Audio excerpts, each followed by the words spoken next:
कैसे हम परमेश्वर के साथ समय बिताते हैं, तो कैसे हम परमेश्वर के साथ पहुंच सकते हैं, परमेश्वर के साथ हम एक संबंध अच्छा हम बना सकते हैं। बाइबल में लिखा है कि जब हम परमेश्वर के साथ अच्छा संबंध बनाना चाहते हैं तो हमें चाहिए कि जैसे परमेश्वर की आत्मा हमें चलाती है हमें वैसे चलना चाहिए। अपने आप को अपनी समझ से नहीं बल्कि परमेश्वर के हाथों में अपने आप को समर्पित करना चाहिए। जब एक इंसान को परमेश्वर इस्तेमाल करना शुरू करते हैं तो उसके सोचने का ढंग बदल जाता है, क्योंकि उसके ऊपर परमेश्वर का अभिषेक, परमेश्वर का प्रकाश उसके ऊपर छाया करता है। वो उसके ऊपर मंडलाते हैं, प्रभु का जलाल उसके ऊपर बहता है। जैसे पानी बहता है वैसे परमेश्वर का अभिषेक उसके ऊपर बहता है। तो परमेश्वर का फजल जब बहता है उसके लिए कई चीज़ों का कुर्बान करना पड़ता है। कई चीज़ों को हमने अपनी ज़िंदगी में हमने निछावर करना पड़ता है। कई अपनी खुशियों को, अपने भोग विलास को, कई चीज़ों को हमने निछावर करना पड़ता है। फिर कहीं परमेश्वर की अनॉइंटिंग जो टाइम आपने घर में बिताना होता है उस समय भी परमेश्वर के साथ बिताना पड़ता है। इतनी बड़ी कुर्बानी देनी पड़ती है। जो घर फैमिली के साथ समय बिताना होता है उस समय प्रार्थना में प्रभु के साथ बिताना पड़ता है। इतना बड़ा पत्थर दिल के ऊपर रख के फिर अनॉइंटिंग, फिर अभिषेक आपकी जिंदगी में काम करता है। क्योंकि लिखा तो बोलना आसान है, पढ़ना आसान है, प्रचार करना भी आसान है, लेकिन उसके ऊपर चलना बड़ा मुश्किल है। मत्ती की किताब में लिखा मैं आपके लिए क्रूस उठाऊंगा, मरूंगा। वही चीज लूका में लिखी हुई है कि परमेश्वर आपके लिए मैं हर दिन क्रूस उठाऊंगा। तो हर दिन किसी न किसी से बात को सुनना, परमेश्वर के लिए सहना, कि क्रिश्चियन लोग हैं या घर वालों से या किसी जान पहचान से जो आपको प्रेम करते हैं उससे सुनना, वो बातों को सहन करना, अपनी नामधराई करना, बेइज्जती कराना, लेकिन फिर भी परमेश्वर के साथ बने रहना बहुत बड़ी बात है। परमेश्वर वो देते हैं। परमेश्वर बाइबल में लिखा जगह कि धन्य है तुम कि तुम मेरे कारण सताए जाते हैं, लोग तुम्हें ताड़ना देते हैं, लोग तुम्हें बुरा बोलते हैं, तो अब उस चीज में आपने शर्माना नहीं बल्कि उस चीज में आप खुश रहो कि परमेश्वर की ग्रेस मेरे ऊपर है। आज वो चीज नहीं मिल पाई, मैं सब आपको दिखाऊंगा कि ऐसे मुझे किसी ने कमेंट किया, पास्टर चमन जी के पोते ने यूट्यूब पे, इसने डाउनलोड नहीं किया मेरे फोन रिकॉर्डिंग पे, तो मैं आपको बताऊंगा। तो उन्होंने बोला कि जैसे हम ले हैंड करते हैं पक्की पीसी भी ऐसे करते, सब गिर जाते थे वजन। उन्होंने बाइबल में उठा के पंजाबी में से मुझे वहां पे उठा के कमेंट किया। तो प्रभु बोलते थे उनको, जब कोई आपका विरोध करता है ना तो उसका मतलब ये है कि आप बढ़ रहे हो, आपके ऊपर अनॉइंटिंग बढ़ रही है। इतनी सेवकाई मैंने देखी है, 50-50 साल की, 80 साल सेवा करते हैं। जो अनॉइंटिंग, जो ग्रेस मेरे ऊपर है वो आज तक उनके पास भटक भी नहीं पाई। जो अभिषेक मेरे सर के ऊपर हर टाइम सवार रहता है। 50 साल की सेवकाई में मैंने वो चीजें नहीं देखी। इतना मैं घूमा हूँ, चर्चों में मैं गया हूँ, मैंने देखा है, लेकिन वो अनॉइंटिंग जो ग्रेस मेरे ऊपर है, दाढ़ी सफेद हो गई लेकिन आज तक वो अनॉइंटिंग उनके पास मंडलाती नहीं है, पल भर भी टच नहीं करती। जो ग्रेस मेरे ऊपर, मैं जब लैट्रिन बाथरूम करता हूँ, नहाता हूँ, तब भी प्रभु मुझे बताते हैं। हालेलुया। तो जब आपका विरोध होता है हो सकता है उस समय में आपको दिखाऊंगा। इसका मतलब है कि परमेश्वर आपको बढ़ा रहे हैं, आपके अंदर परमेश्वर की ग्रेस बढ़ा रहे हैं। भाई बोलते हैं, मैंने डाला था तो भाई बोलते हैं ऐसे फूक मारते ही कैसे होता है, इंसान गिर जाता है। तो एक छोटी सी बात मैंने उसको बोली, आपको भी बताऊंगा। एक छोटा सा बच्चा था तो किसी इंसान के पास गया तो उसने बोला कि आप यीशु यीशु बोले हो, आप यीशु यीशु बोलते हो क्या, आप नौटंकी करते रहते हो, कभी हाथ रख के इंसान को ले जाता है, वो उन्होंने भाषा में बोलते डिग जाता है ना, गिर जाता है, या फूक मारते हो या कोर्स से ऐसे घर से कभी क्या आप पखंड करते ये करते। तो उसने बोला कि एक बच्चे को बोला, किसी आदमी ने, कहता है ये पत्थर है, इसके ऊपर आपने हाथ पे रखा है तो इसके लिए तो दुआ कर दो, उसको हिला के दिखा। तो वो बच्चा भी समझदार था, उसने बोला ठीक है करते हैं, प्रभु की महिमा के लिए प्रभु करेंगे, मैं कुछ नहीं कर सकता। तो उसने ऐसे उसके हाथ के ऊपर ऐसे पत्थर रखा तो उसने बोला देख अब क्या होता है। उसने फूक मारी, पत्थर गिर गया। हालेलुया। वो बोलता कहता जो फूक हमारा काम करती है ना उसके लिए हम दुआ नहीं करते, जो हमारी सांस में समर्था है उसके लिए हम दुआ नहीं करते। क्योंकि 6 दिन, कुछ घंटे, कुछ समय, कुछ महीने हम पहले परमेश्वर के साथ बिता के आते हैं। जब हम वेदी पे आते हैं, किसी के घर में दुआ करने जाते हैं या किसी को फोन पे दुआ करते हैं, वो अभिषेक उसी वक्त आसमान से आता है, काम करता है, वो अच्छी बात है। लेकिन उसके लिए हर एक पास्टर ने, हर एक प्रॉफिट ने कई समय पहले, कई सालों पहले मेहनत की होती है।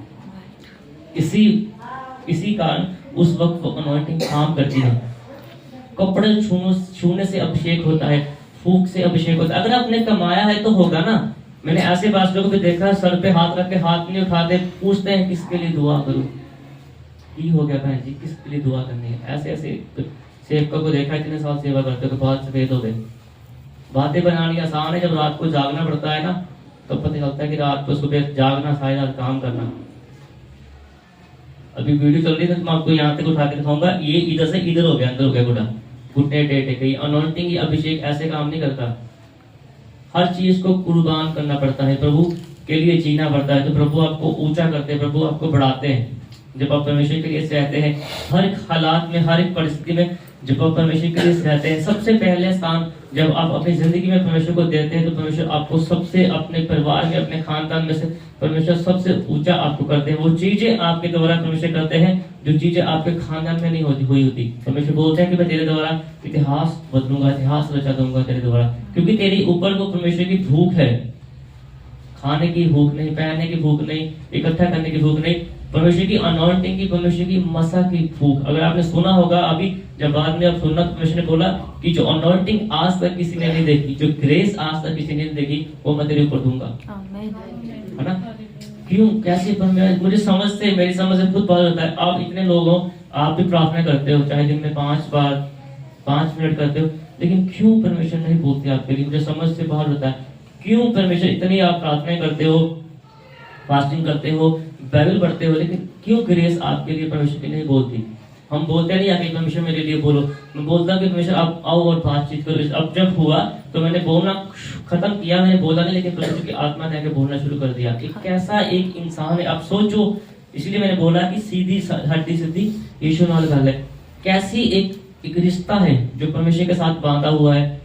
आसमान शीशत कोई चीज उसको नहीं रोक पाती, लेकिन परमेश्वर के साथ संबंध बन जाता है। जैसे सिम डालते हैं तो नेटवर्क आता है, वाईफाई आता है, तो चीजें चलती हैं। वैसे ही परमेश्वर का अभिषेक कैसे चलता है, ये कैसे होता है कि कैसे परमेश्वर की ग्रेस, जब परमेश्वर की ग्रेस बहती है तो वो फिर ये नहीं देखती कि उसके ऊपर हाथ रख, जब उसको पूछने से आप पास्टर को बताओगे, लेकिन जब आप परमेश्वर के सामने आके झुकोगे तो परम पदार्थ परमेश्वर जानते हैं। वो उसको बताने से पहले सीधा परमेश्वर के दिल को पता है कि आप किस लिए आए हो, तो हाथ रखने की जरूरत नहीं पड़ेगी। आप देखोगे, आप हील हो जाओगे। वो फूंक करेंगे, लगाएंगे, कपड़े को छूने को कहेंगे, आप हील हो जाओगे। आपका ईमान काम करेगा और उसका मसा जो कमाया है वो काम करेगा। वो ग्रेस जो उसके ऊपर है वो काम करेगी।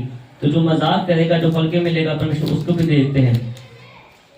हम पढ़ते हैं हर महीने, लिखा कि कई पंजाबी लिखा कई टाटेकान सो गए, मर भी गए। जब ऐसे काम करके आप प्रभु बोझ भी लेते हो, एक अभिषेकित के बारे में आप गलत बोलते हो, जब उसको आप हल्के में लेते हो तो परमेश्वर देखते हैं कि तू उसके नहीं सुनता, अपने घर वालों को सुनता है, जब अपनी समझ से उसको चलाने की कोशिश करता है। जिसके अंदर पहले से अभिषेक जैसे पानी बहता है वैसे बह रहा है, उसको आप क्या सिखाओगे और क्या समझाओगे और क्या पढ़ाओगे? ये अभिषेक जिसको परमेश्वर चला रहे हैं, परमेश्वर जब ग्रेस देते हैं तो परमेश्वर सोचते हैं नहीं, परमेश्वर पहले देखते हैं कितना समय वो इस इंसान ने सहा, वफादार रहा, किसी बात के लिए परमेश्वर की नाम धराई नहीं की। इसीलिए परमेश्वर का आत्मा बोलता है कि मैंने तुझे चुना अपने कामों के लिए, इस्तेमाल करने के लिए। सो परमेश्वर का ग्रेस आपके ऊपर भी बढ़े। प्रार्थना किया करो। ये सब कुछ, हर चीज का हल, हर चीज का राज यही है कि प्रार्थना, हर चीज का हल, हर चीज का यही है। जितनी प्रार्थना करते रहोगे, हर समय अभी गर्मी आ रही है उसको भी सहना पड़ेगा। प्रार्थना करोगे, गर्मियों को सहोगे, जैसे पानी बहता है वैसे अपने पसीने को बहाओगे। एक जगह एक शेर है, बोलते हैं, कहते हैं कि जो पानी से नहाते हैं वो सिर्फ लिबास बदलते हैं, जो पानी से नहाते हैं वो सिर्फ लिबास बदलते हैं, लेकिन जो पसीने से नहाते हैं वो इतिहास बदलते हैं।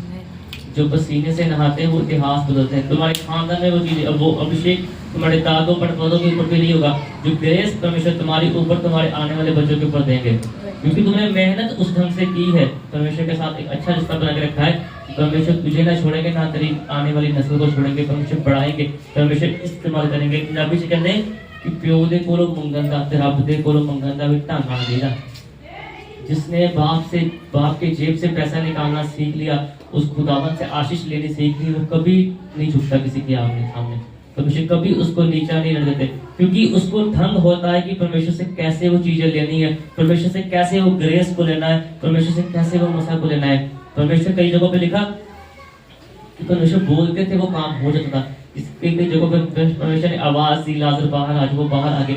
आवाज में समर्था थी, वो सांस में समर्था थी। वही अनॉइंटिंग, वही ग्रेस आज काम करती है। पवित्र आत्मा हमारे सारे के वही चीजें काम करती है। लेकिन यह है कि हमारा विश्वास हमारे पास्टर के ऊपर है कि घर जाके हम दूसरे पास्टर को यूट्यूब पे, फेसबुक पे देखते हैं। देखना अच्छी बात है, लेकिन बाइबल बोलती है जिसको तेरे लिए ठहराया है तो उसके साथ वफादार है। जिसको देखते उसके साथ वफादार नहीं रह सकते, जिसको फोन पे देखोगे या पैसे खर्च करके जाओगे उसके साथ कैसे वफादार होगे। वो आंटी को बोला चर्च आना छोड़ दिया, मेरे सर के ऊपर कोई असर नहीं होता। कोई चर्च आ रहा है मेरे लिए नहीं आ रहा, मुझे परमेश्वर बढ़ाएंगे, यहाँ से पता नहीं कहाँ कहाँ लेके जाएंगे। आप आ रहे हो तो मेरे लिए नहीं आ रहे। पंजाबी में अपने दुख ने सुना तुसी परमेश्वर के कोल आ रहे हो। आप आ रहे हो तो अपनी चिंताओं को लेके आ रहे हो। जैसे कपड़े बेचने वाले ने गट्ठी सर पे रखी होती ना, उसमें कमीज पैंट शर्ट स्वेटर निक्कर, वैसे आप लेके आते हो परमेश्वर के सामने एक गट्ठी लेके, मेरे मकान, मेरे बच्चे, मेरा कार, मेरे किस्ता, मेरे फोन, मेरी कमेटियां, ये चीजें आप परमेश्वर के सामने लेके आते हो। तो मेरे लिए नहीं आते कि पास्टर जी आए, प्रॉफिट जी आए, हमारे लिए दुआ कर दे, ये दान दसवंत लो तो दुआ कर दो और बताओ परमेश्वर हमारे लिए हमसे क्या चाहते हैं। कभी किसी ने आज तक नहीं बोला। तो आप मेरे लिए नहीं आते, आप आओगे तब भी चर्च चलेगा। 25 साल पहले भी चर्च चल रहा था, आगे भी चर्च चलता रहेगा। अगर आप नहीं आओगे तो चर्च चलेगा, परमेश्वर अपने काम को चलाएंगे। तो अगर आपने गुस्सा करके घर में बैठोगे तो मेरे सर का बाल ही बाका होगा, मुझे कोई टेंशन नहीं, कोई आए कोई नहीं आए। परमेश्वर जो हर बार मुझे भी परमेश्वर बोलते हैं चिंता मत कर, आप सुनोगे उसको डालूंगा तो देखना परमेश्वर जी क्या बोला, चिंता ना कर, जो मैंने बोला, जो मैंने वादे किए सब पूरे होंगे। जो इंसान 25 साल तक वफादार नहीं रहा, बात नहीं मानते, सुनते नहीं किसी की, अपने दिमाग का इस्तेमाल करते, वो आगे जाके क्या वफादारी करेंगे। हमें बोलते फोन नहीं उठाते, हमारा फोन खुद नहीं उठाते। इंसान अपना लेवल नहीं देखता। मैं कलीसिया का इंसान हूँ, एक प्रॉफिट, एक पास्टर, वो क्या है। तो किस बात के लिए हमें बोलते हो? अपना लेवल देखो, उस इंसान का लेवल देखो जिसकी सीधी परमेश्वर से बातचीत है। आप आओगे समय पे, 50 बार बोला समय पे आओ, आप नहीं आते तो मेरा क्या उखाड़ लोगे, मेरा क्या उखाड़ोगे समय पे नहीं आओगे तो। जो ग्रेस परमेश्वर की 10 बजे से बह रही है, आप लेट आओगे तो परमेश्वर नाराज हो जाएंगे, वो ग्रेस आपके ऊपर नहीं बहेगी। ये ना देखो कि प्रॉफिट साहब इतने बजे आ रहे, प्रॉफिट साहब सारा दिन क्या करते हैं किसी को नहीं पता। वो मेरा खुदा जानते हैं कि मैं सारा दिन क्या करता हूँ, सारी रात में क्या करता हूँ, सारे महीना, सारा सप्ताह में क्या करता हूँ। अपने अंदर झांक के देखो कि खाने के समय कितनी दुआ करते हो, नहा के कितनी दुआ करते हो, फोन कितना चलाते हो, अपने बहन भाइयों से, अपने रिश्तेदारों से कितना संबंध बनाते हो, कितना उनके बारे में सोचते हो। क्या परमेश्वर के लिए सोचते हो कि परमेश्वर ने आज से 2026 साल पहले मेरे लिए कि उसके ऊपर अपनी जान को दी? सोचते हो? नहीं सोचते तो परमेश्वर आपके लिए क्यों सोचेंगे। मैंने पिछली बार इसलिए बोला था कि किसी पास्टर से, प्रॉफिट से हाथ मिलाने से सोचो, पहले सोचो किसी पास्टर से आप उसके लायक हो, वो भविष्यवक्ता है, वो प्रॉफिट है, वो पास्टर है, आप एक साधारण इंसान हो। वो ग्रेस उसके ऊपर बहती है, परमेश्वर का मसा उसके ऊपर रहता है, क्योंकि वो जैसे परमेश्वर उसको रखते हैं, वो परमेश्वर की नजर में क्या रहता है, वो खुश रहता है। वो आपकी तरह नौटंकी नहीं करता, घमंड नहीं करता किसी बात पे, ये नहीं बोलते ऐसे है वैसे है। वो बोलते हैं कि सब कुछ जो आपकी इच्छा है मैं उसी में खुश हूँ, जैसे आप रख रहे हो मैं उसी में खुश हूँ। हर एक चीज के लिए जब हम परमेश्वर के लिए सहते हैं, परमेश्वर ने पैदा किया है, खाने के लिए देते हैं, तो उनको पता है कि ये सीधा चल रहा है, लेकिन फिर भी इसकी जिंदगी में इतनी मुश्किलें हैं, लेकिन इसने मुझे नहीं छोड़ा। अब्राहम जी के पास एक ही बेटा था, उन्होंने परमेश्वर के लिए दे दिया। आपके जेब में 1000 रुपया होगा तो 10 रुपए, 20 रुपए, 50 रुपए निकाल के देते हो, ताकि सोचते पूरा महीना क्या खाएंगे। जिस परमेश्वर ने 1000 दिया, अगर दोगे दान दसवंत, पास्टर दुआ करेंगे तो वो 10,000 भी बदल जाएगा। अगर ईमान होगा, अगर 1000 में से 100 निकालोगे, 10 निकालोगे तो वो नीचे नीचे नीचे आता जाएगा। आपके शरीर में फिजिकली मुश्किलें आएंगी, आपके दिमाग में मेंटली आप स्ट्रेस रहोगे, क्योंकि आपका ध्यान संसारिक चीजों पे वो लगा हुआ है। देखा बच्चों ने कि ये चीजें जो है वो हमें परमेश्वर से अलग कर देती हैं। ये चीजें हमें परमेश्वर के साथ जुड़ने नहीं देती, ये चीजें हमारे परमेश्वर के साथ अच्छा संबंध बनाने नहीं देती, क्योंकि आप परमेश्वर के घर के बारे में नहीं, परमेश्वर के बारे में नहीं, परमेश्वर के दास के बारे में नहीं, परमेश्वर के कामों के बारे में नहीं, आप अपने सोचने से चलते हो, आप शरीर के चलाए चलते हो, इसीलिए वो चीजें आपके अंदर नहीं हो पाती। पहले प्रभु जी कल मैं वीडियो देख रहा था प्रॉफिट बिल्डर जी की, उन्होंने बोला कि मैं हर के लिए भविष्यवाणी कर सकता हूँ, हर के लिए बोल सकता हूँ, चाहे इंडियन से हो चाहे बाहर से हो, लेकिन कहते मैं क्यों नहीं करता। कई बार परमेश्वर का आत्मा मुझे हर एक के लिए नहीं बताता, वो परमेश्वर की मर्जी है कि परमेश्वर बताएं कि ना बताएं। कहते कि देखो पहले एक कानून होता था कि भविष्य का प्रॉफिट भी थोड़ा क्या उसको बोलते उदाहरण में बात करते थे, पासवर्ड में सीधी बात नहीं करते। परमेश्वर के वचन में भी परमेश्वर उदाहरण देते थे। कुछ कानून होते हैं, रिकॉर्डिंग होती है, हर चीजें सोशल मीडिया पे डलती है, लेकिन जिसको समझदार होता है उसको इशारा समझ आता है किस चीज के बारे में बोलना है। अपने आप को मैं सुधारूं और अनॉइंटिंग काम करे। कई बार परमेश्वर ने बोला कि एक धनवान के ऐसे था ना, ऐसे था। दृष्टांत में परमेश्वर ने बात की, तो ये अभिषेक होता है परमेश्वर के ऊपर, परमेश्वर के दासों के ऊपर वही अभिषेक ट्रांसफर होता है। अब देखो, परमेश्वर ने आपको एक नबी दिया, एक भविष्यवक्ता दिया, लेकिन आप उस चीज का आदर नहीं करते। उस चीज का आदर अगर आप रीलों में भी देखो तो वहां पे बोला कि परमेश्वर ने बोला कि जो भविष्यवक्ता के द्वारा बातें कही गई थी वो अब पूरे होने को जा रही है। मेरा समय आ रहा है। जब प्रभु इस दुनिया में आए, प्रभु के आने से पहले प्रॉफिट लोगों ने भविष्यवाणी की, प्रॉफिट ने उन्होंने बोला कि जो प्रॉफिट के द्वारा भविष्यवाणी हुई है वो अब पूरी होने को आई है। उन्होंने अपने मुंह से उस चीज को बोला कि नबी की जबान से जो बात निकली थी अब वो पूरी होने को आई है। आप समझते नहीं, कहते कोई बात नहीं, कोई चिंता नहीं। इसीलिए ग्रेस जो है वो नहीं बहती। अगर आप परमेश्वर के दास का आदर करोगे, देखा कि जिसने परमेश्वर को जो दे दिया तुझे परमेश्वर ने, अगर आप उसका नहीं समझते, वो वचन सुनाते हैं, आप दसवंत नहीं देते, आप दान नहीं देते, सबसे कम आप परमेश्वर के लिए देते हैं, तो कैसे वो आपके लिए दुआ करेगा जब उसका दिल खुश नहीं होगा। जो वचन में लिखा है वो प्रचार करते हैं, जैसे आपको सिखाते हैं वैसे आप नहीं चलते, वैसे आप दान दसवंत नहीं देते, यदि उसका मन नहीं खुश होगा तो परमेश्वर का मन भी खुश नहीं होगा। परमेश्वर कैसे आपको आशीष करेंगे। मैंने 50 बार बोला, जितना अपने घरों के लिए, अपने बच्चों के लिए सोचते, क्या उतना कभी परमेश्वर के लिए सोचा? क्या उतना कभी परमेश्वर के लिए निकाला? क्यों ऐसी चीजें करते हैं? क्योंकि हम परमेश्वर को हल्के में लेते हैं, परमेश्वर के दासों को हल्के में लेते हैं। कोई बात नहीं प्रभु हो, कैसे होगा। लेकिन परमेश्वर ने बोला कि अगर तू मेरे लिए करेगा तो मैं तेरे लिए करूंगा। अगर आप अपने बच्चों के लिए करते हो, सोचते हो, तो परमेश्वर की आत्मा आपके साथ नहीं चलती। ये मत देखो ऐसे हो गया वैसे होगा, शैतान को सब पता है, उसके पास आज भी अनॉइंटिंग काम करती है। शक्तियां परमेश्वर ने जब उसको गिराया तो वापस नहीं ली, आज भी वो काम करती है। मैंने एक जगह प्रचार किया था, अपने इसी चर्च में, यूट्यूब भी होगा, दुष्ट आत्मा की ऐसी चीज है स्वर्गदूत का भी रूप धारण कर लेती है। तो ये मत देखो मुझे वो दिख गया, मुझे ऐसे हो गया, मेरे साथ वैसे होगा। एक आत्मा होती है फर्क, क्या वो आपके पास है? क्या परमेश्वर दिखा रहे हैं? क्या परमेश्वर चला रहे हैं? जिस इंसान ने दुआ ही नहीं करनी, कैसे परमेश्वर का आत्मा उसके साथ काम करेगा? शैतान थोड़ा सा पंजाबी में चलते तो चुंगा दे अंदर, कोई गल नहीं, खुदा तेरे साथ है, खुदा तुझे दिखा रहे। लेकिन इस घमंड में मत रहो। अगर वचन के साथ वफादार चलते हो, अपने दास के साथ वफादार चलते हो, तो अभिषेक बहेगा, अनॉइंटिंग बहेगी। जो आप बोलोगे, एक जगह ईमान लिखा कि तेरे बोलने से, और दूसरे का लिखा कि तेरे सोचने से वो चीज हो जाएगी। तो सोचेगा वो चीजें हो जाती हैं। अभी मैंने फास्टिंग शुरू नहीं की, लेकिन पिछले सप्ताह में पेट में ऐसे नसों को खींचता है। परमेश्वर पहले से तैयारी करा रहे हैं, 1 साल सहना है। कईयों को बताता तो गला जो ऐसे मुंह कहते हो जाएगा। मैंने कहा परमेश्वर करेंगे, परमेश्वर बढ़ाएंगे, परमेश्वर इस्तेमाल करेंगे। जिस लेवल पे परमेश्वर ने मुझे बचाना है उसके लिए मुझे करना है। जिस अनॉइंटिंग के लेवल पे परमेश्वर ने मुझे बचाना है उसके लिए करना है। वही चीज प्रभु ने मैं मांगता हूँ कि जो अनॉइंटिंग, जो ग्रेस आज तक किसी के पास नहीं, प्रभु ने बोला कि तुझे दूंगा। जो अनॉइंटिंग किसी ने देखी नहीं, जो ग्रेस किसी ने देखी नहीं, तो फिर आप जैसे लोग थोड़ा मेरे साथ रहेंगे। जो उस अनॉइंटिंग का, जो उस ग्रेस का आदर करेंगे वो ही साथ में चलेंगे ना। वफादार, ईमानदार, जो प्रभु के साथ, प्रभु के लिए, प्रभु के दासों के लिए आंखों से इशारों को समझने वाले लोग, उस लेवल के लोग फिर अपने साथ हम रख के परमेश्वर की सेवा को हम करेंगे। लोग वो चाहिए जो परमेश्वर के लिए जान देने के लिए ऐसे निशावर हो, आज भी मरना कल भी मरना। जो नौटंकी करने वाले ना हो, उनके लिए नरक है, वो नरक में जाएंगे। जो नौटंकी करते हैं, जो आदर करेंगे, वो परमेश्वर के साथ बढ़ेंगे, परमेश्वर के कामों में बढ़ेंगे। सो हम देखेंगे वचन में से, हम देखेंगे यूहन्ना की इंजील 14 बाब के शुरू में देखेंगे परमेश्वर तक पहुंचने का मार्ग लिखा वहां पे, तुम्हारा मन व्याकुल ना हो। सबसे बड़ी बात दिल की है। लिखा कि तुम्हारा मन व्याकुल ना हो। आज दिल कहाँ पे है और जिस्म चर्च में है। दिल कहाँ पे है? कहीं और है, कहीं और दिल चल रहा है। लेकिन सिर्फ जिस्म, जो हमारा जिस्म है, जो हमारी बॉडी है, वो दिल में है। 153 पेज हिंदी 153 लिखा, पढ़ो, इसको मिल गया 14 से शुरू तुम्हारा मन व्याकुल ना हो, परमेश्वर पर विश्वास रखो और मुझ पर भी विश्वास रखो।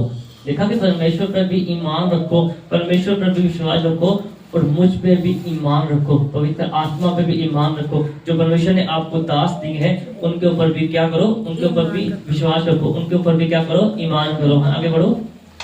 मेरे पिता के घर में बहुत से रहने के स्थान है। हाँ, लिखा कि मेरे पिता के घर में क्या है? बहुत से रहने को स्थान है। स्थान है। हाँ, यदि ना होते तो मैं तुमसे कह देता, लिखा कि मेरे पिता के घर में बहुत से स्थान है रहने को, यदि ना होते तो मैं तुम्हें कह देता।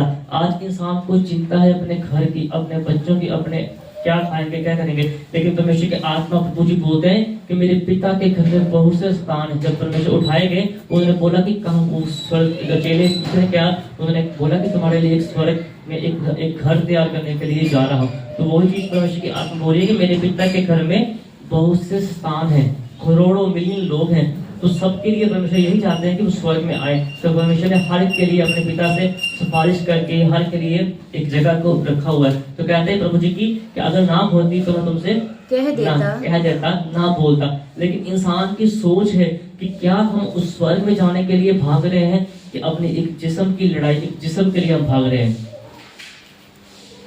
आज क्या खाएंगे, कल क्या खाएंगे, परसों क्या करेंगे, क्या क्या चीजें खाएंगे। लिखा एक जगह लिखा कि वचन तो हमें परमेश्वर के करीब लेके जाता है, लेकिन जो हम खाते हैं वो चीजें हमें परमेश्वर से दूर ले जाती हैं। एक जगह हिंदी में लिखा कि भोजन इतना अच्छा नहीं है खाने के लिए। जो भूखा पेट रह के, अगर हम फास्टिंग जब आ रहे हैं, अगले सोमवार से पहला फास्ट है, जो भूखा पेट रह के इस आंधे को जब खींचे पड़ेगी, अभिषेक आपके जिस्म में काम करेगा। भूखे पेट रह के जब आप प्रार्थना करोगे तो लिखा कि परमेश्वर का मन पिघल जाता है। पिछले समय प्रचार किया था कि यूना जब प्रॉफिट वहां पे गए तो वहां पे प्रधानमंत्री ने भी सब वस्त्र उतार के टार डाल के प्रार्थना की। तो अंत में हमने पढ़ा कि परमेश्वर ने अपने मन को बदल दिया, उनको नाश करने की जो आज्ञा थी वो चीज क्या हो गई, वो खत्म हो गई। तो जब हम हमारा मन ही परमेश्वर की ओर नहीं है, परमेश्वर के दासों की ओर नहीं है, तो हमारा धन भी उनकी ओर नहीं जाएगा, हमारा जिस्म भी उनकी ओर नहीं जाएगा।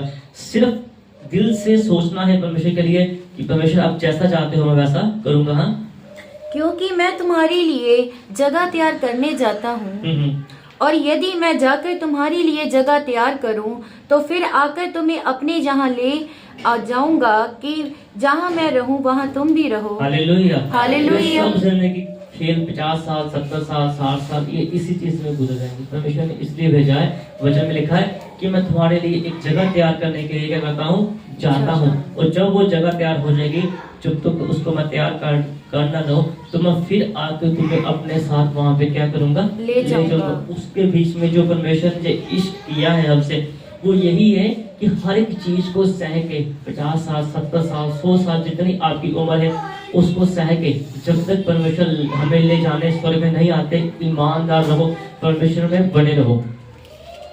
अगर मैं घंटों प्रार्थना करके बैठता हूँ तो जब मैं सीढ़ी चलता हूँ, जैसे बुजुर्ग होता है 80 साल का 100 साल का, वो ऐसे हाथ रखता है वैसे मैं चलता हूँ, तो मैं परमेश्वर को बोलूँ परमेश्वर ये क्यों हो रहा है मेरे साथ। जिस्म है उसकी कीमत चुकानी पड़ेगी, उसके लिए सहना पड़ेगा। अगर सोच यहाँ बदल गई, इतने लोगों के लिए फोन पे दुआ होती है, ऐसे करता हूँ तो ये मेरी जिंदगी में क्यों है, तो अभिषेक कम होता जाएगा, क्योंकि मेरी सोच ऐसी हो गई। परमेश्वर मेरे साथ कैसे ऐसे क्यों हो रहा है। परमेश्वर जब क्रूज पे थे तो परमेश्वर ने बोला, हे परमेश्वर आपकी इच्छा पूरी हो, अगर हो सके तो ये प्याला मुझसे हट जाए, अगर नहीं तो आपकी इच्छा पूरी हो। और प्रभु ने बाद में बोला कि एली एली लम्हा, कि जो कहा था वो क्या होगा, वो पूरा हो गया। परमेश्वर ने सहा ये दर्द, ये दिमाग का बोझ, ये परेशानी, ये कुछ भी नहीं है। यहाँ पे कील कांटों का ताज था, यहाँ पे पसली पे नेजा लगा था, कोड़े यहाँ पे पड़े, कीलों के हाथों में ठुका गया, पैरों में कील थे, हर जगह लहू बह रहा था। किसके लिए, मेरे पापों के लिए और आपके पापों के लिए। पंजाबी में कहते हैं अगर आज भी से शर्म नहीं कर लेते वास्ते बहुत बुरी बात है। अगर आज भी हम पंजाबी में कि हम शर्म नहीं करते उस चीज की, किसके लिए परमेश्वर ने सहा। जितने प्रॉफिट को आप पढ़ते हो, सुनना बोलना अच्छा है, हाँ हमारे पास प्रॉफिट है, हम प्रॉफिट को सुनते हैं। अब देखो किसी प्रॉफिट की मौत आसान नहीं, किसी को बीच में से काटा, किसी को उल्टा लटकाया, किसी का गला काटा, ऐसी मौत थी प्रॉफिट होने के बावजूद, भविष्यवक्ता होने के बावजूद, जो इतिहास को बदल देते हैं। उनके पास इतनी अनॉइंटिंग होती है, परमेश्वर उनको सीधा बताते हैं कि ये होगा, ये ऐसे होगा। उन इंसान की मौत ऐसी हुई तो वो क्या बोले कि परमेश्वर इतने लोगों के लिए भविष्यवाणी की, इतना अभिषेक बांटा, इतने साल सेवा की, मेरी मृत्यु ऐसे कैसे हो गई। जब एक प्रॉफिट दूसरे प्रॉफिट के लिए हो सकता है, परमेश्वर इसकी मृत्यु ऐसे कैसे होगी। ये जिस्म है, इसके बारे में मत सोचो। जो इसके अंदर रूह निकली परमेश्वर के हर एक दास की, वो कहाँ गई, स्वर्ग में गई। तो वहां पे कितना बड़ा प्रतिफल मिला उसको, उसकी ओर सोचो। यहाँ पे घसे फटरे मिलते हैं, कम खाने को मिलता है, उसको सहो, परमेश्वर के लिए करो। जितना हो सकता है परमेश्वर के घर की, परमेश्वर के दासों की सेवा करो। अगर आपको दिखता है तो खुदा के बंदों में दिखता है, तो पूरी दुनिया घूम के देख लो, माथा टेकने को मिलेगा, रब नहीं मिलता। जिसके अंदर अनॉइंटिंग होती है, अगर अच्छी नजर से कोई देखता है तो उसको उसके अंदर पास्टर में भी खुदा नजर आते हैं उनको। ऐसे लोगों को मैंने देखा कि हमारे पास्टर जो बोलते हो जाता है तो होता है, क्योंकि अंदर परमेश्वर के पास्टर के अंदर परमेश्वर का अभिषेक बोलता है, क्योंकि वो प्रार्थना करते हैं, वो सहते हैं हम सबके लिए। हाँ जी। जहाँ मैं जाता हूँ तुम वहाँ का मार्ग जानते हो। थोमा ने उससे कहा, हे प्रभु, हम नहीं जानते कि तू कहाँ जा रहा है, तो मार्ग कैसे जाने? यीशु ने उनसे कहा, मार्ग और सत्य और जीवन मैं ही हूँ, बिना मेरे द्वारा कोई पिता के पास नहीं पहुँच सकता। उन्होंने पूछा कि आप कहाँ जाते हो, तो परमेश्वर ने बोला कि आप मार्ग को जानते हो, आप जानते हो कैसे वचन के अनुसार अपनी जिंदगी को व्यतीत करना। आज पास्टर लोग के लिए थोड़ा उधर में थोड़ा उधर, आज पास्टर लोग भी आपको बताते हैं कि कैसे हमने जीवन परमेश्वर के साथ व्यतीत करना है, कैसे परमेश्वर के साथ हमने समय बिताना है। लेकिन हम उस चीज को समझते नहीं, हम उस चीज को मानते नहीं, हम अपने आप से, अपनी सोच से हम परमेश्वर के साथ चलते हैं। लेकिन जब जो पास्टर प्रॉफिट हमें बताते हैं उसी के अनुसार अगर हम व्यतीत करेंगे अपनी जिंदगी, तो निश्चय हम कहाँ पे जाएंगे? कहाँ पे जाएंगे? स्वर्ग में जाएंगे, निश्चय हम स्वर्ग में जाएंगे। तो उन्होंने बोला कि थोमा ने उनसे कहा कि हे प्रभु, हम नहीं जानते कि तू कहाँ जा रहा है। तो परमेश्वर ने बोला, मार्ग, सच्चाई और जीवन क्या है? मैं हूँ। ये वचन ही रास्ता है, ये वचन ही जीवन है। बाइबल जो है वो ही जीवन है और वो ही एक रास्ता है। उसके वचनों पे लिखा, उसके वचनों, एक गाना भी बोलते हैं कि तेरे वचनों पे हमेशा मैं चलता हूँ। उसके वचनों पे चलना ही जीवन है। जैसे ही बाइबल बताती है, परमेश्वर ने हर एक लिखा वचन में लिखा कि आनंद में हो तो भजन गाओ, दुखी हो तो प्रार्थना करो। ये दो चीजें हैं जिंदगी में ना, सुख और दुख। लिखा आनंद हो तो क्या करो? भजन गाओ। दुखी हो तो प्रार्थना करो। अब अगर आप बाइबल को पढ़ो तो जबूर इतने इतने अच्छे जबूर है, हर एक खुशी के ऊपर, हर एक दुख के ऊपर जबूर है। अगर घर में उठ के अपने फोन को मत उठाओ, प्रभु के लिए सुनो और लगाओ, तो हर चीज का हल परमेश्वर आपको सुबह दे देंगे। हर गीत की एक लाइन में एक परमेश्वर का मतलब दिया गया है। अगर आप समझो उसको, तो वो जिंदगी में आपकी पूरा दिन वो आपके साथ काम करता है, अगर आप उस चीज को समझो। तो अगर आप बोलो कि हमें समझ नहीं आती, तो परमेश्वर से प्रार्थना करो, परमेश्वर ये जो बोल रहे हैं मुझे वो समझ दो, इस शब्द को मैं क्या कर सकूं, समझ सकूं, और मेरी जिंदगी में ये शब्द क्या करे? बरकत का बायस हो, बरकत का बायस हो। हाँ, लिखा परमेश्वर ने बोला, जीवन और मैं हूँ। हाँ, बिना मेरे द्वारा कोई भी परमेश्वर के पास नहीं पहुंच सकता। जो वचन को नहीं मानता, जो वचन के साथ वफादारी नहीं करता, वो कभी भी परमेश्वर के घर में, परमेश्वर के स्वर्ग में क्या है, वो नहीं पहुंच सकता। हाँ, यदि तुमने मुझे जाना होता तो मेरे पिता को भी जानते। हाँ, देखा कि यदि तुमने मुझे जाना होता।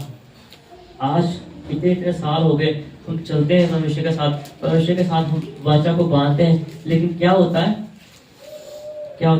कि हम परमेश्वर के साथ उस चीज को समझ नहीं पाते। लिखा वचन में लिखा कि यदि तुम जानते होते, हाँ, तो मेरे पिता को भी जानते, तो मेरे पिता को भी जानते। जो बाइबल परमेश्वर का वचन, अगर परमेश्वर ने जो हमें दिया है, अगर हम उस चीज को जानते होते तो हम उसको भी जानते, उस चीज को भी हम जानते। जो हमें पास्टर लोग बताते हैं, वो ही चीज है, वो ही वचन है कि कैसे हमने उसके द्वारा परमेश्वर के कामों को करना है, जो वो बताते हैं। देखा कि अगर आप उसको जानता हर इंसान है, आज हर घर में बाइबल है, अब पढ़ते हो, लेकिन उसका अनुवाद जो है, उसके अनुसार चलना कैसे है, कैसे अपनी जिंदगी को उसके अनुसार व्यतीत करना है, उसमें दिक्कत आती है। 6 दिन आप उस चीज को कर नहीं पा रहे। जो वचन बोलता है उसके अनुसार आप 6 दिन चल नहीं पाते। आप निर्भर रहते हो अपनी सोच के ऊपर, आप दवाइयों के ऊपर, अपने पैसे के ऊपर, अपनी सोच के ऊपर आप निर्भर रहते हो। अगर 6 दिन आप परमेश्वर के वचन पर निर्भर रहो, तो आपको किसी मेडिसिन की, किसी डॉक्टर की, किसी वकील की, किसी चीज की आपको जरूरत ना पड़े।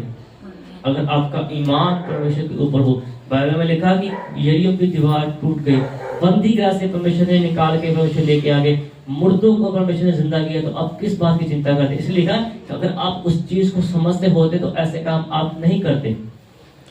और अब बस अगर आपका ईमान उसके ऊपर होता, जो आप सीख के जाते हो कि नहीं, परमेश्वर जिस परमेश्वर ने उस इंसान के लिए किया वो परमेश्वर मेरे लिए भी कर सकते हैं। यदि आप परमेश्वर को पुकारो तो परमेश्वर आपके लिए क्यों नहीं करेंगे।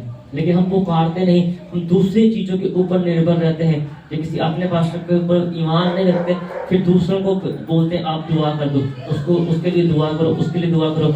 आप देखते हो कि उसके ऊपर इतनी ग्रेस है, इसके ऊपर इतनी अनॉइंटिंग है, लेकिन क्या वो देखो कि उसने कैसे कमाई है, वो चीजें कैसे कमाई है। आपको भी उसी चर्च में जाते उतने समय हो गया, आपको भी उतने साल उस चर्च में जाते हो गए, लेकिन आपके ऊपर परमेश्वर की वो कॉलिंग क्यों नहीं आई।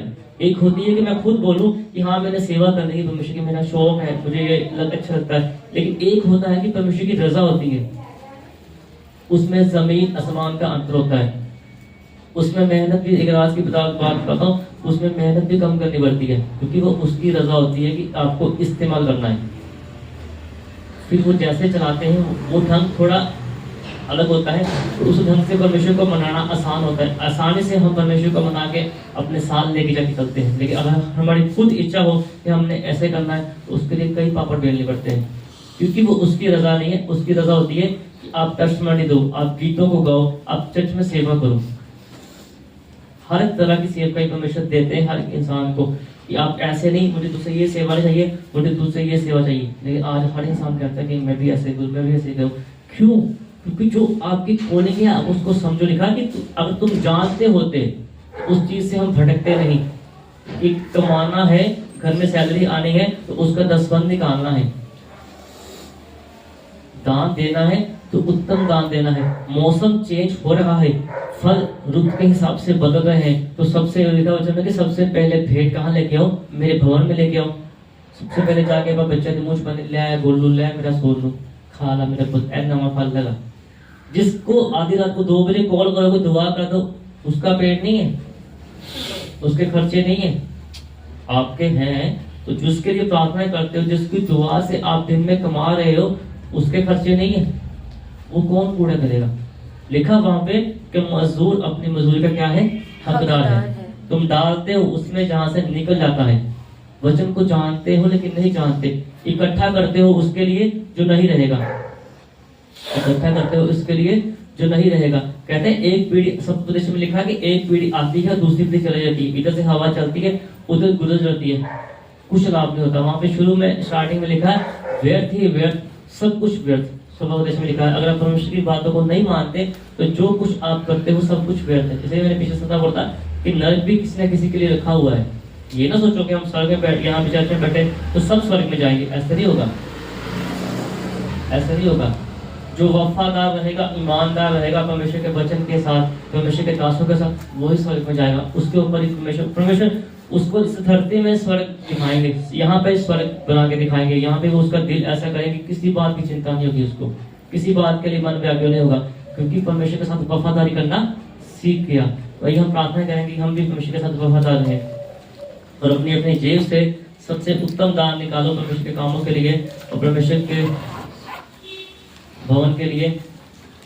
और कुछ लोग जो अच्छा परमेश्वर के लिए दान देंगे उनके लिए हम स्पेशल प्रार्थना भी करेंगे। जो स्पेशल दान देंगे उनके लिए स्पेशल प्रार्थना करेंगे, यानी कि स्पेशल लेखन करेंगे। जो सब स्पेशल चाहते हैं उसके लिए, और उसके लिए अलग से प्रार्थनाएं होंगी, अलग से आप दान दो और दस्तखत देना भी शुरू करो, परमेश्वर के कामों के लिए देना शुरू करो। अगर आप जो, क्योंकि हर एक को परमेश्वर का आत्मा दे रहे हैं, हर एक इंसान रोटी खा के सोता है। अगर नहीं दे रहे हो तो भवन, परमेश्वर के भवन को बनने में दिक्कत आ रही है, तो उसका हिसाब भी परमेश्वर आपसे और आपकी नस्लों से, आपकी पीढ़ियों से लेंगे। क्योंकि इतने साल पास्टर जी ने सेवकाई की और आपको सिखाया, 25 साल 26 साल, दसवंत दो, दान दो, लेकिन उसका कर्ज उनके ऊपर नहीं आएगा, वो आपके ऊपर आएगा। क्योंकि जितना समय परमेश्वर ने उनको दिया, उन्होंने सेवकाई को किया, तो उन्होंने परमेश्वर के वचन को बताया, लेकिन आपने अपने मन को खट्टी किया, ना जेब से दिया, ना दिल से दिया, ना जिस्म से दिया। इसीलिए मुश्किलें, परेशानियां हर तरह की आती है, क्योंकि आप देते नहीं। अगर आप दोगे तो परमेश्वर आपको बढ़ाएंगे, परमेश्वर का आत्मा आपको चलाएंगे। इस वचन के द्वारा, तो इस वचन को हम बोलेंगे, और जो लोग दान देना चाहते हैं वो दे सकते हैं।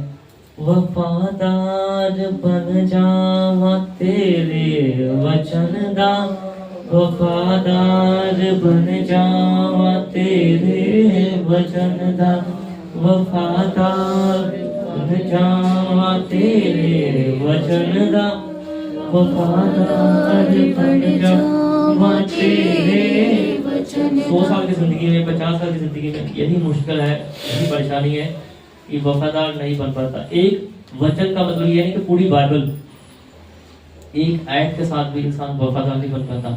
किताबें सियासत है, लेकिन किसी की काउंटिंग नहीं आज तक पता होगा, लेकिन हमें नहीं अभी यहाँ तक कि कितनी आयतें हैं उसमें। एक आयत के साथ भी वफादार इंसान नहीं बन पाता।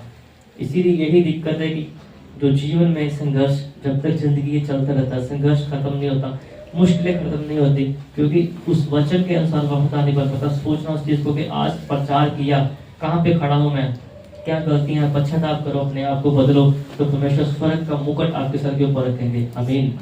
वफादार बन जावा तेरे वचन दा, वफादार बन जावा तेरे वचन दा, वफादार बन जावा तेरे वचन दा, वफादार बन जावा तेरे वचन दा। रहम कर खुदा बेवफा हो न जावा, रहम कर खुदा बेवफा हो न जावा, मैं डरदा हाँ तेथों जुदा हो न जावा, डरदा हाँ तेथों। चिंता है हर इंसान को, जनानी को बंदे दी, बंदे को जनानी दी, औरत को पति की, पत्नी को अपने पति की, और पति को पत्नी की। ये ना करूंगा तो वो रूठ जाएगी, ये ना करूंगा तो वो मानेंगे नहीं, माँ बाप नहीं मानेंगे। उसी को समझाने में, उलझाने में, मनाने में जिंदगी बीत जाती है। लेकिन वो क्या कहते हैं कि वफादार परमेश्वर के साथ बन जाऊं, बच्चों के साथ बाद में, बीवी के साथ बाद में, घर वालों के साथ बाद में, लेकिन सबसे पहले परमेश्वर का नाम। इसीलिए परमेश्वर ने बोला कि ग्रेस जो तेरे और मेरे बीच में है वो तुझे मैं बताऊंगा, भेद बताऊंगा। मैं चाहता हूँ कि पहलवान कोई होता है ना, तो उसके साथ लड़ने का मजा तभी आता है कि अगला बंदा भी उतना पहलवान हो। तो चाहता हूँ मैं कि आपके ऊपर परमेश्वर की वो ग्रेस आए, जो अनॉइंटिंग मेरे ऊपर बहती है, जैसे पानी बहता है, वो आपके ऊपर बहे। बताता हूँ, इतने पास्टर प्रॉफिट को मैंने देखा, वो चीजें नहीं बताते, लेकिन मैं आपको बता रहा हूँ, आप करो, आप सीखो, परमेश्वर में बढ़ो, कि परमेश्वर के कामों के लिए करो। एक दूसरे के लिए सोचना, विचारना करना बंद कर दो। बोलो सब अपने अपने घर में जाके कि पहले मैं परमेश्वर के लिए करूंगा, परमेश्वर के लिए जीऊंगा। हर एक चीज बाद में होगी, पति का खर्चा, बीवी का खर्चा, हर एक चीज का खर्चा बाद में, लेकिन पहले, सबसे पहले मेरे पिता, मेरी परमेश्वर जिसने मुझे मेरी माँ की कोख में डाला, पहले उसके लिए सोचो। दादी पोती नाती सब बंद हो गए, सब कुछ हो गया, लेकिन अब देखो मेरी शुरुआत कहाँ से हुई थी। जब मैं पैदा हुआ, जब मैं पैदा हुई थी, जिस परमेश्वर ने मेरी माँ के कोख में मुझे डाला, 9 महीने परमेश्वर ने संभाला, किसी चीज का मेरे ऊपर असर नहीं हुआ। अब उसके लिए करना शुरू कर दो। वफादार बन जावा तेरे वचन दा, वफादार बन जावा तेरे वचन दा, रहम कर खुदा बेवफा हो न जावा, रहम कर खुदा बेवफा हो न जावा, मैं डरदा हाँ तेथों जुदा हो न जावा, मैं डरदा हाँ तेथों जुदा हो न जावा, मैं डरदा हाँ तेथों जुदा हो न जावा। मेरे पिता जो उन्होंने भेंट दी, मेरे पिता इनके बदले में इनको बहुत बरकत दो, आशीष दो, और इनके मनों को जो हठी किया हुआ है, एक दिन ये चीज भरे पूरी, ये पूरी दौलत भर जाए मेरे पिता, मेरे परमेश्वर जी। आप इनके मनों को ऐसे खोल दो, जैसे अपने घरों में अपनी हर एक चीज को अदा करते हैं, घर के खर्चे के बारे में सोचते हैं, हर एक चीज के बारे में सोचते हैं, कि इसको भरने के बारे में सोचे। एक एक इंसान के मन में वो हृदय आए कि मेरी कमाई से वो चीज बढ़े, तो आप उनको 1000 गुना वापस करोगे मेरे पिता। इनके हट्ठी मनों को निकालो और कोमल मन आप इनके अंदर डालो, ताकि ये चीजों का खर्चा ये लोग उठाएं। इनकी बुद्धि को ठीक करो मेरे पिता, जो बुद्धि इनकी खराब हो चुकी है मेरे पिता, मेरे परमेश्वर जी, वो बुद्धि ठीक हो जाए, वो बुद्धि आपके लिए सोचे, वो दिल आपके लिए सोचे, वो जिस्म आपके लिए सोचे, और ये हर पल आपकी महिमा करे मेरे पिता, आपके पिता। आमीन। पवित्र आत्मा राजा रवासना अब बल बल बल शब बल बल बल शब बल बल बल शब बल बल बल शब बल बल बल शब बल बल शब बल बल। पवित्र आत्मा आप छू लो ऊपर को दो। प्रभु का आत्मा मुझे ऐसे बताते हैं कोमल को जानता हो, कोमल और सुमन। पवित्र आत्मा का अभिषेक हर एक को छुए ऊपर कर दे। राजा रवासना अब बल बल बल शब बल बल बल शब बल बल बल शब बल बल बल शब बल बल बल शब बल बल। कोमल और सुमन पवित्र आत्मा आप छुओ और करो। राजा रवासना प्रॉफिट जी मेरी फ्रेंड है सुमन।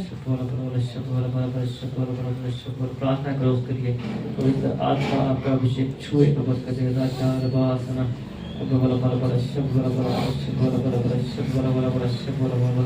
पवित्र आत्मा आपका अभिषेक छुए और करे।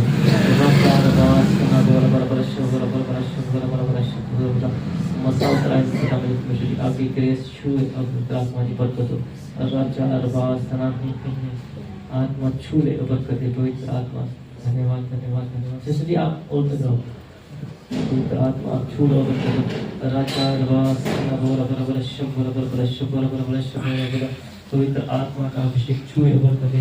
पवित्र आत्मा आप बरकत दो। आप इनको बहुत बरकत दो। आप इनको बरकत दो। पवित्र आत्मा आप इनको बरकत दो। राजा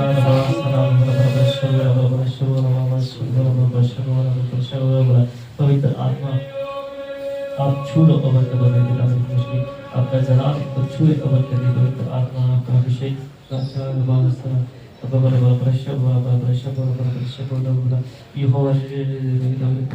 ग्रेस पे पवित्र आत्मा आप छू लो कबर कर दो। पवित्र आत्मा आप छू कबर कर दो। पवित्र आत्मा आप छू लो। पवित्र आत्मा आप छू कबर कर दो। पवित्र आत्मा पवित्र आत्मा आप छू लो अमर कर दो। राजा रवास खड़े नहीं आने हाँ करो। पवित्र आत्मा राजा रवास